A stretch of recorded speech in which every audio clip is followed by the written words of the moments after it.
এই দেশে যদি কোনো কারণে কোনো ষড়যন্ত্র বা বিতর্কের কারণে যদি ডক্টর জাকির নায়েক বাংলাদেশে না আসতে পারে, তাহলে বুঝে নেবেন বর্তমান সরকারে যারা আছে এদের ভিতরে ভারতের দালাল আছে।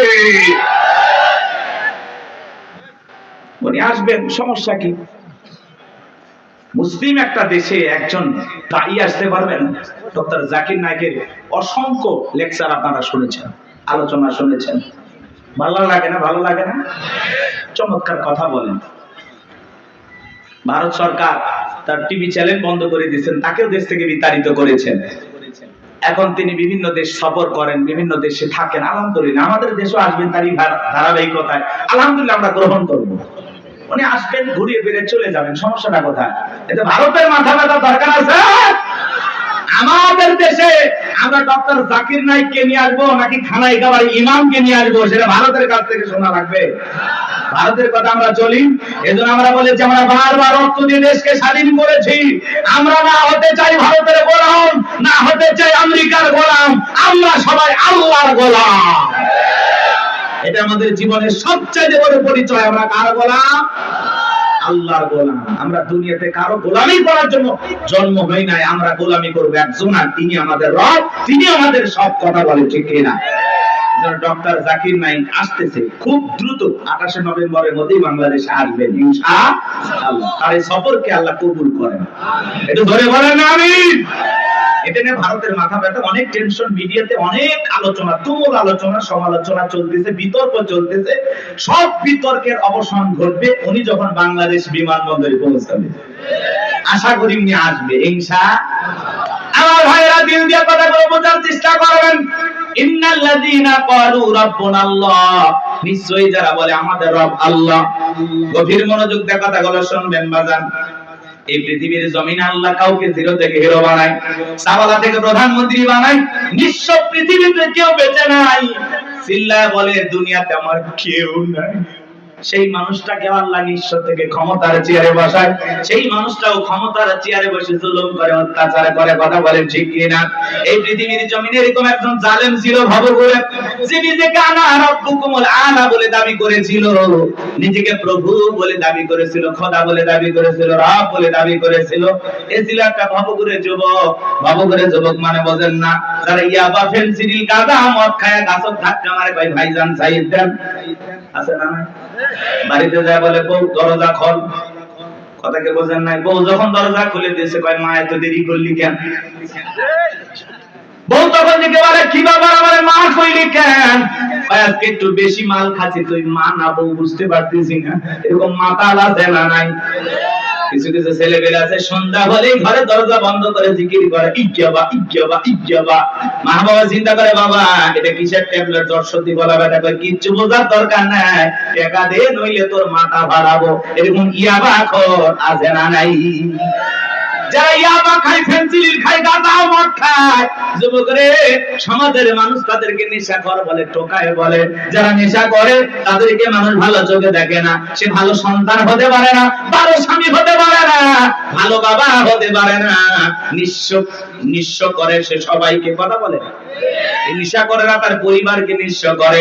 এজন্য হাতে পায়ে অনুরোধ করে বলে যায় যুবক, নিশা দ্রব্য পান করা যাবে না, মাদক সেবন করা যাবে না। যে মুখে মা সেই মুখে মাদক তোলা যাবে না, মাদককে না বলুন। কথা বোঝে না? কথা বোঝে? মাদক সেবন করা যাবে, নেশাদ্রব্য পান করা যাবে। যারা মদ পান করবে এদের জন্য জান্নাত হালাল না হারাম? ওদের জন্য জান্নাত হারাম হয়ে যায়। জান্নাত যদি হারাম হয়ে যাবেন কোথায়?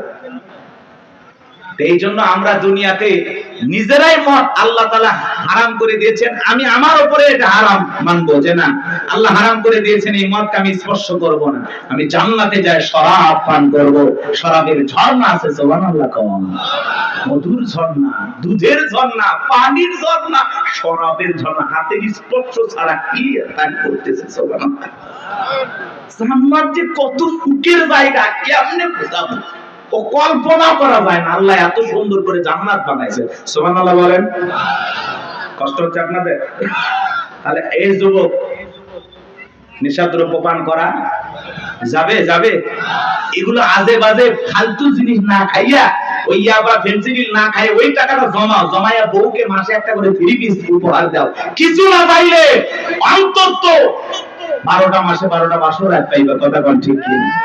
হ্যাঁ, আলামিন ভাইয়ের কাছ থেকে যদি সুন্দর একটা শাড়ি দিতে পারো তো কথাই নাই।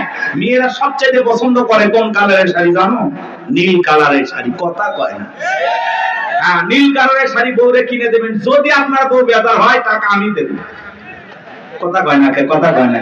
এই কালারটা মেয়েরা সবচেয়ে চয়েস করে বেশি। যদি পারেন আলামিন ভাইয়ের সাথে যোগাযোগ করে একটা শাড়ি খালি দিয়ে দেখেন, ওই দিন বইয়ের ব্যবহার দেখে সারা জীবন আপনার মনে থাকবে। কথা বলে ঠিক কিনা? এই জন্য আজে বাজে জিনিস না খায়া ওই টাকা জমায়া বউ বাচ্চার কাপড় কিনে দেব, ওদের মুখে হাসি ফোটাবো ইনশাআল্লাহ। কোন কোন যুবক আছো মাদক দ্রব্য স্পর্শ করবা না, মাদক নিজের উপরে হারাম করবা, হাত করো। জীবনে কোনোদিন স্পর্শ করবো না ইনশাআল্লাহ। আজকের এই জান্নাতের বাগান থেকে ওয়াদা দিলাম যে আল্লাহ আমরা জীবনে কোনোদিন নিশাদ দ্রব্য স্পর্শ করব না। দয়া করে তোমার জান্নাতের শরাবের নহরটা একটু আমার জন্য বরাদ্দ রাখো। এটা ধরে কন্যা হামিম। আপনার আমার ভাইয়েরা, এই ফিরাউন ছিল একটা ভবঘুরে যুবক। এর নাম ছিল কাবুস। বলকে বলা হতো। কিপ্তিদের তরফ থেকে নাম ছিল রামসিস। মিশরের বাদশা আর উপাধি নাম হলো ফিরাউন। সংক্ষিপ্ত ঘটনা 2-1 মিনিটে বলে সামনের দিকে যাবো। জানবো আমার এসে গেল সর্বপ্রথম মিশরে যাওয়ার পরে বাজান সর্বপ্রথম হলো তরমুজের ক্ষেতের লেবার। কিছুদিন লিবারি করলেন। ওই দেশে সরকারি গোরস্থানের দারোয়ান লাগবে। ঢোলপিটায় খবর দেওয়া হলো। হাজার হাজার মানুষ লাইনের মধ্যে দাঁড়িয়ে গেছে গোরস্থানের দারোয়ান হওয়ার জন্য। 1-2 জন ইন্টারভিউ দিতে দিতে যখন ফিরাউনের পালা, ডেকে বলে বাদশা বুধবার আসানে ভিনদেশ থেকে আপনার কাছে এসেছি, যদি চাকরিটা দেন উপকৃত হব। এমন ভাবে কথাগুলো উপস্থাপন করলেন বাদশার মায়া লেগে গেল। বলে আপনার সাথে ভালো মানুষ মিশরে আর কেউ নাই। বুধবার আসানে ভিনদেশ থেকে আসতে পরিবার পরিজন আছে, দয়া করে যদি চাকরিটা দেন সারা জীবন আপনার প্রতি কৃতজ্ঞ থাকবো। এমন ভাবে কথাগুলো বললেন। কথা আছে দুষ্ট লোকের মিষ্টি কথা। বাদশার ভালো লেগে গেল। বাদশা ডেকে বলে ইন্টারভিউ বন্ধ করো। এই কাবুস নামের ছেলেটাকে মিশরের সরকারি গোরস্থানের দারোয়ানের চাকরিটা দেওয়া হলো। এইবার সরকারি গোরস্থানের দারোয়ানের চাকরি পাওয়ার পর ফিরাউন চিন্তা করে বাদশা প্রতি মাসে বেতন দিবে ঠিক আছে, কিন্তু এই টাকাতে চলবে না, আমার সাইড ইনকাম করা দরকার। এইবার যারা লাশ দাফন করতে আসে ওদেরকে ডেকে বলে শোনো, লাশ যদি একটা করে দিরহাম যদি দাও লাশ দাফন করতে দেব, না হলে লাশ দাফন করতে দেব না। জনগণ টেনশনে পড়ে গেল। একটা দিরহামের জন্য 5-7 দরবার বিচার নিয়ে যাব, লাশ পয়সা করলে শেষ হয়ে যাবে। যদি পাই 1 টাকাই ছেলেটাই পাক। এই কথা ভেবে জনগণ একটা করে দিরহাম ফিরাউনকে দেওয়া শুরু করলো। আপনারা বলেন তো বাংলাদেশের মানুষের নাম কি? ঘুষ। ঘুষ কথা কয় না। 1 টাকা হইলে ওটা কি? ঘুষ। এটা কিন্তু বাংলাদেশে না। আছে আছে আছে। শোনো এই দেশটার গল্প করি, দেশটা মনে হয় স্বপ্নপুরী।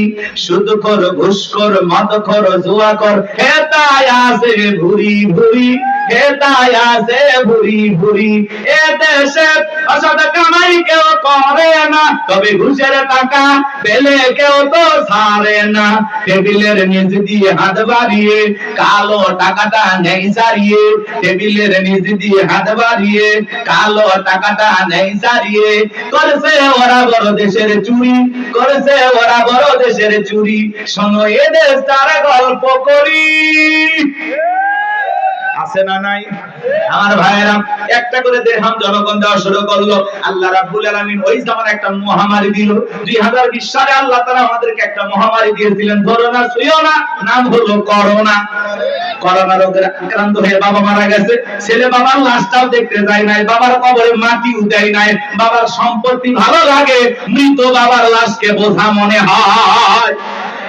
কথা বলে। মায়ের করোনা হয়েছে জঙ্গলে ফেলা আসছে, বন্ধুর করোনা হয়েছে বন্ধু দেখতে যায় নাই, ভাইয়ের করোনা হয়েছে ভাই দেখতে যায় নাই, স্বামীর